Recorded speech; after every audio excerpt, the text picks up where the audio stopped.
seda võis teada, et raske teil on ilmselt sel hooajal, aga et nii raske? Ei, klassi vahe loomulikult, et astusid korralikult varu peale meile, näitasid meile kohad kätte, et olime suhteliselt oma kolmandikul olime ikkagi kehvad, et pole siin nagu midagi öelda, et asjad on vaja ära parandada ja paremaks minna. Kas see kohe, mis see oli, 1:30 oli vist mängitud, kui tuli esimene värav, oli see ka jalad alt natukene?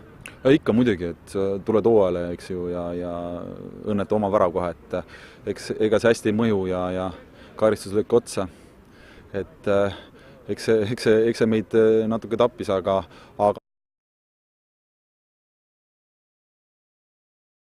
et oli ka positiivseid asju meie mängus. Positiivselt kindlasti 2 väravat löödud ise omalt poolt, et näitasite, et kui rünnakul asjad klapivad, saate löödud ka kailule. Oli ja 3-1 palju Saarts ju nurgalöögist ju napilt mööda, et jalgpall on selline, et seal oleks, ärme räägi, aga seal on võimalus pead ära lööma ja siis on nagu võimalik mängu muuta. Päris noored mehed said teil ka täna siin mõned mängu lõpus veel väljakule, et kuidas sa näed ühe meeskonna kogenuma mehena, tuleb altpoolt peale küll mängijaid?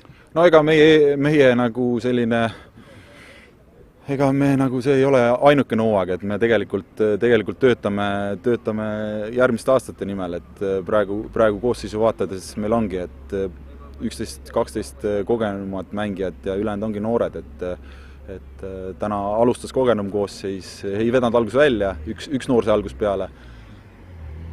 Aga need noored mehed pingi pealt saavad ja neile peab andma, et neist saaks kasvada jalgpallurid, siis meie kohustus on neile anda mänguaega ja saame alguses oma kaotused kätte, aga oleme ülejärgmine aasta selle võrra palju tugevamad. Olgu, aitäh sulle, jõudu!